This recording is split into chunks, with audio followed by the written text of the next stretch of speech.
Matías Salcedo, perdón, que justamente es especialista en tema de la Academia de Bomberos, es quien instruye a los bomberos en este tipo de investigaciones. Matías, Facundo Pastor en Equipo de Noticias. ¿Cómo le va? ¿Cómo anda? ¿Cómo le va, Facundo? Buen día. Bien, gracias por atendernos. ¿Qué es lo primero que nos puede decir? ¿De lo que ve, de lo que fue escuchando? Que son cosas que pasan a menudo cuando la gente no presta atención en las situaciones internas de las casas, del mal uso de calefacción, el mal uso de elementos de secado de ropa, por ejemplo, la no inspección de instalaciones eléctricas en tiempo y forma. Cualquier cosa puede haber pasado. Esto no hay que ver con la gente de ahí que pasó y con los peritajes. Ahora, pero bueno, es lo que yo puedo decir. Yo le cuento, Matías, cosas que fuimos registrando, datos que fuimos registrando de lo que decían simplemente los testigos, de lo que nuestros cronistas nos iban contando. Se habla de chispazos y de un sonido fuerte tipo un estallido. Como que eso podría haber iniciado las llamas. ¿Qué puede ser eso?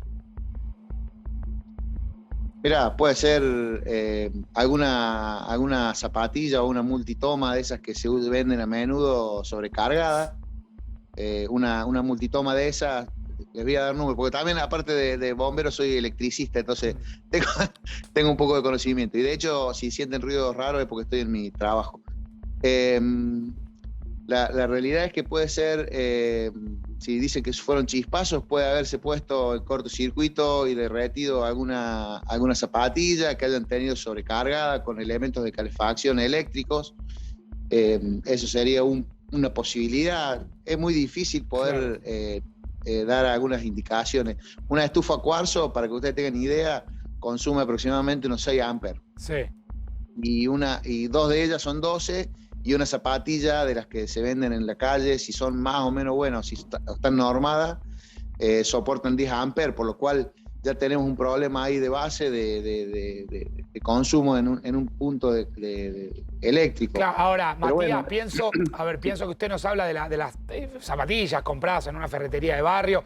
Todos tenemos permanentemente en nuestras casas ese tipo de elementos. Quizás también esto pueda servir. Bueno, a ver, cuéntenos, a ver. Lo correcto es hacer con un electricista matriculado una instalación de agregado de tomas a donde ustedes quieran poner la zapatilla y conectar lo que quieran en esos tomas, que va a estar hecha acorde a lo que tiene que ser. Claro. Y las protecciones eléctricas que tiene que tener en su tablero, ya sea térmicas, disyuntores, lo que sea. Pero bueno, también le estamos echando la culpa a algo que no sabemos si fue un problema lógico u otro, ¿cierto? O sea, Facundo le esta es preguntó una de las por posibilidades, las zapatillas. y la estadística dice que es la más alta de inicio de incendio, la problemática eléctrica. No, pero lo normal es eso. El tema, lo saluda Cata Delia, Matías. El tema es que ¿Cómo le va, Cata? Tantas personas utilizamos zapatillas y realmente a veces nos falta información de saber dónde comprarlas, qué hacer con eso, que más allá de las causas que todavía siguen en investigación y en estos momentos se están peritando a ver qué pasó, no viene mal recordar qué no hay que hacer con una zapatilla en un hogar. Claro, lo principal con respecto a las zapatillas es comprar zapatillas que estén bajo norma IRAM o con sello de seguridad eléctrica. Eso por lo menos te asegura que lo que dice la zapatilla con respecto al consumo es lo que te va a poder soportar. Eso es básico. De ahí en más, después viene el resto de las protecciones que tiene, es lo que decía recién. Las casas tienen que tener cierto tipo de protecciones, ya sean diferenciales o térmicas. Los cables tienen que estar acorde, tiene que haber una inspección mínimo cada 5 años de la instalación, que nadie la hace. Pero esto se da por una cuestión de que los tornillitos se aflojan, los tomas tienen tornillitos atrás. Entonces, cuando yo le enchufo el caloventor para ir al baño y bañarme, le enchufo el caloventor. Y muchas veces pasa, y lo deben tener muchos en sus casas, que los tomas están como derretidos y movidos. Y eso no es porque el elemento es malo, es porque le enchufaron 75 veces un enchufe, que la carga es muy elevada y la patita se empieza a aflojar, el terminal o el tornillo que tiene que trabajar se afloja, y eso produce sobrecalentamiento y después posible punto de ignición de incendio. Claro. Ahora hay que prestarle especial atención también por lo que usted está diciendo, a si uno se calefacciona en la casa con caloventor o una estufa eléctrica. Sí, por ejemplo, otro que yo decía recién a otro medio, era que mucha gente no toma en cuenta, pero hoy en día secar ropa es un problema afuera. Entonces, ¿qué hacen? Acercan un tendedero de esos de alambre a un calefactor. Y uno tal vez no le presta atención, pero eso, cuando lo más cercano al calefactor se secó, empieza a pirolizar, genera gases inflamables y se prende fuego. Entonces es otro punto en el cual hay que también prestar atención al momento de hacerlo. No digo que no lo hagan, digo que cuando lo hagan estén prestando atención, no lo dejen ahí toda la noche para que al otro día se puedan poner la ropa caliente. Claro, ¿no? el riesgo es irse a dormir básicamente con eso prendido. Claro, lo que decían recién también de un lavarropa, y obviamente si uno pone el lavarropa a funcionar, pero no se dio cuenta y le cayó detrás del lavarropa o en algún sector una media, una ropa interior, algo, y traba las correas, eso va a generar un calentamiento, va a generar que se prenda fuego la correa, la ropa, y así sucesivamente sigue todo este problema. Claro, bueno, ahí Matías, usted está dando cuenta de situaciones muy comunes en una vivienda, porque allí pasa permanentemente eso y por ahí uno no tiene la cultura de ir a andar revisando este tipo de cosas, ni que hablar de los controles. Ahora, no hablamos del gas hasta el momento, sí instalaciones eléctricas. ¿No descarta que pudo haber tenido algo que ver el gas acá? Mira, lo normal es que el gas no genere este tipo de problemas, porque cuando hay un problema de gas se da una explosión generalmente, porque se acumula el gas y por algún punto de la casa se da vamos a poner un ejemplo, en la casa no hay nadie, se da una pérdida de gas o se apagó la hornalla y quedó el gas saliendo, el gas se empieza a acumular y se pone en marcha la heladera. Cuando se pone en marcha la heladera lo que produce es un contacto eléctrico, un relé pega para que ponga en marcha el motor. Sí. Y eso, estando entre el gas, genera el punto de ignición para que el gas se encienda. Sí. Lo que suele pasar con eso, como la casa está cerrada, genera una explosión, se llama, en realidad es una deflagración del gas que genera presión y rompe puerta, ventana, todo, y bueno, pero es un punto que se puede dar con el gas. Pero cuando hay gente en la casa, si se siente olor a gas, asumo que van a cerrar las válvulas, básicamente. Claro, ahora, acá lo que vemos, Matías, o por lo menos lo que registramos, es que hay testigos que hablan de un estallido, de una explosión. Por eso yo le preguntaba por el gas. Lo que pasa es que la explosión, yo también lo escuché y uno piensa, yo me pongo en el lugar de la gente que son las 4 de la mañana y estoy durmiendo. Y escucho una explosión. ¿Esa explosión qué fue? El vecino rompió un vidrio para poder salir y lo que escuché fue el vidrio roto.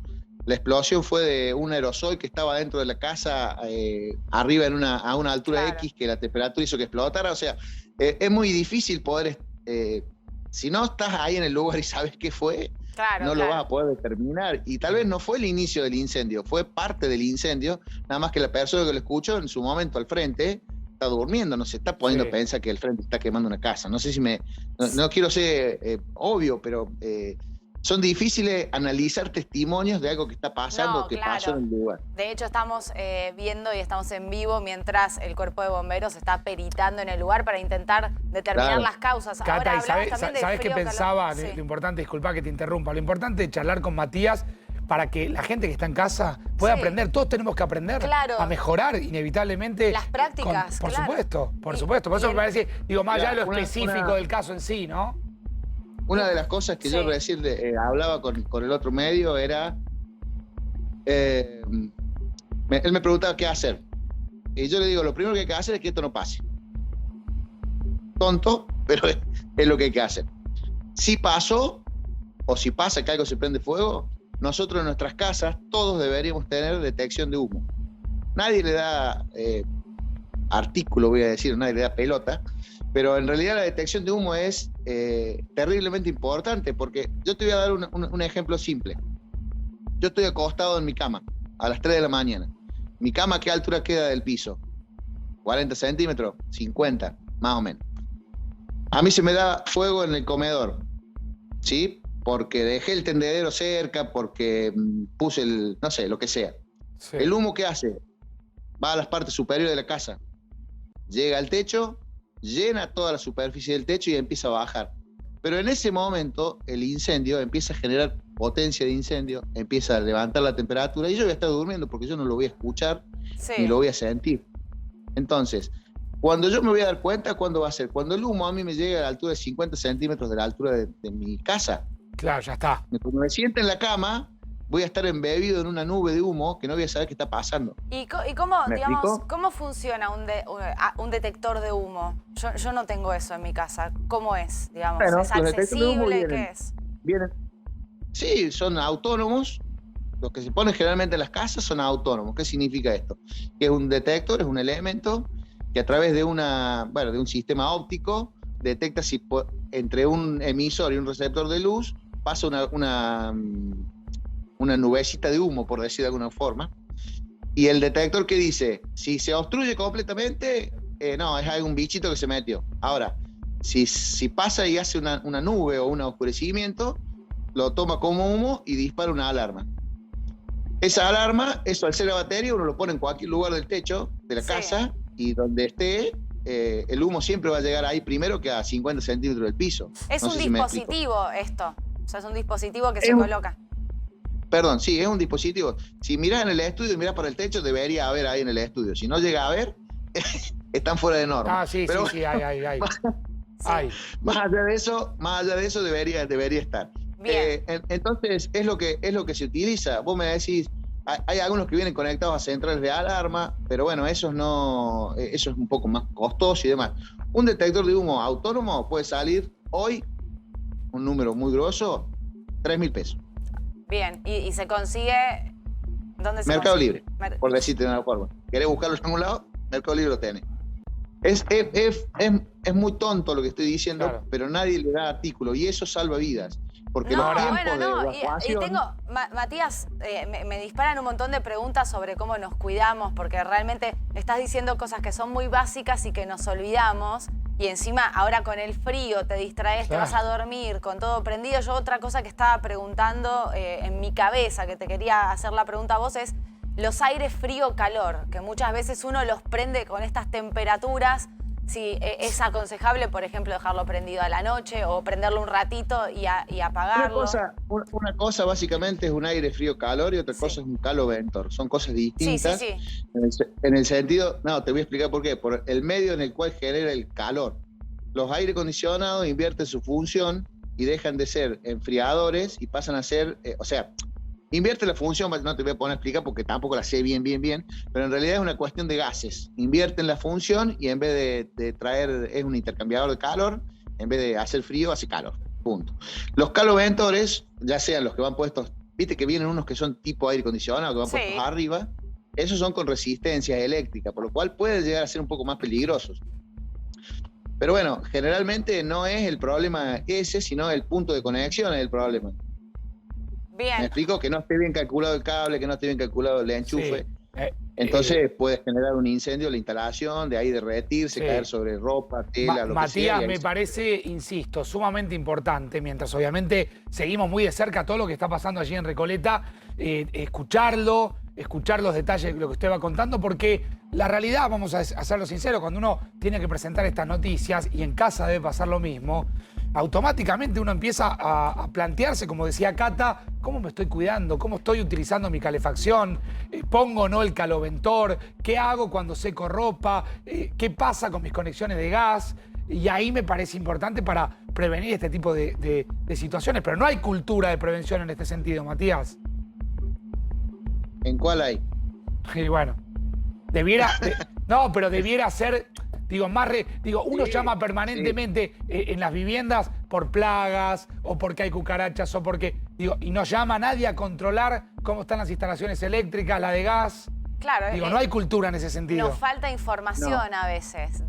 Hay que chequear todos los años, no sé, todas las instalaciones eléctricas que uno tiene. Por ahí muchos somos inquilinos, te vas mudando. Cada 5 años se aconseja básicamente hacerla. ¿Y qué hay que controlar, Matías? Si usted, por ejemplo, tuviera que darnos esa referencia.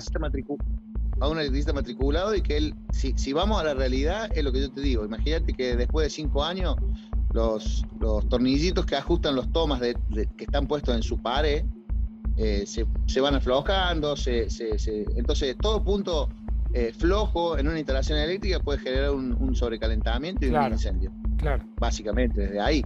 Después, qué sé yo, ver el estado de los cables, ver el estado de los tomas. Sí. Ustedes viendo los tomas se van a dar cuenta si están en condiciones o no, básicamente porque hay muchos cuando los sobrecargan se derriten. Sí. Entonces, O cambia, están un poco con un color raro también, por ejemplo. Sí. Sí, pero ¿qué pasa? A ver, ¿qué pasa? Digo, si uno detecta que de repente tiene un toma que está, supongamos como marcaba Cata, con un color raro o doblado, que uno dice, bueno, por ahí le pegaron un pelotazo a los chicos. ¿Ahí qué tiene que hacer uno? ¿Por ahí no enchufar más ahí o revisar lo que pasa dentro de las paredes? Yo diría de revisar lo que pasa en las paredes y porque un sobrecalentamiento, si a usted le pasa en algún momento, pídale al electricista que le muestre cómo están los cables por detrás y les puedo asegurar que los cables se empiezan a poner verdes, se empiezan a sulfatar y empiezan a ponerse rígidos. Claro. Entonces eso genera resquebrajamiento en la protección, en la aislación y produce que entre uno y otro se toquen y generen cortocircuito, puntos de calentamiento y demás. Ahora, Matías, también hacías referencia como un típico foco causa de incendio, el tema del lavarropas. Una media que se te cae, algo que se te cae, no te diste cuenta y puede llegar a causar un incendio. Sí, doy un ejemplo del lavarropa, pero cualquier elemento móvil que pueda estar sin control o sin revisión puede generar eso. No dije lavarropa porque se han dado varias situaciones con lavarropa, pero no es la única, ¿cierto? O sea, claro, si vos dejas que el lavarropa, viste que generalmente le pone la ropa arriba, depende cómo sea la carga, obviamente, pero se puede caer algo por detrás y eso puede generar algún tipo también de traba en el motor y el motor va a hacer fuerza para poder trabajar y no va a funcionar. Y se va a Me quedé pensando, Matías, y tenemos obviamente muchas consultas de gente que nos está viendo, ¿qué pasa con las zapatillas que uno habitualmente compra? Insisto, no en la calle, que uno puede comprarla, sino en una ferretería de barrio, que por ahí uno no está en el detalle si tienen sello IRAM. Claro, Usted dice yo no sé qué mirar en una zapatilla. Si la compro en una ferretería, confío. Yo no. Está bien. Pero bueno, es una cosa que uno sabe. Claro, realmente, pero si tiene los sellos, son visibles. Bien. Ustedes van a dar la vuelta y... ¿Qué tiene que decir? IRAM, un número de IRAM y después hay un sello que es una S con un circulito que es de seguridad eléctrica. Ese tipo de cosas tienen que tratar de ver. Eso no implica de que nosotros después, si tiene 4 patitas, 4 tomas, enchufemos 4 cargas que superen la zapatilla y la zapatilla lo mismo se prenda a fuego. Claro. Pero en principio, por lo menos va a ser más seguro. Claro. Vienen algunas de ese tipo de zapatillas que son con protección térmica, se llama, que es con un botoncito que viene al costado que salta. Entonces, esas son las mejores. Si usted tiene que comprar alguna, busquen ese tipo de zapatillas que son las que se autoprotegen, por decir de alguna Claro, forma. Matías, si no la recomendación es no usar zapatilla y del toma generar otros tomas externos. Eso usted dijo antes. Claro. Eso es mejor. Sí, por medio de cable canales, conductores aprobados y demás, se puede hacer tranquilamente una instalación correcta. Bien. Matías, le agradecemos muchísimo el contacto y por supuesto ha sido muy interesante escucharlo en esta mañana tan triste, tan particular, ¿no? Bueno, cuando quieran. Muchas gracias. Muchas gracias.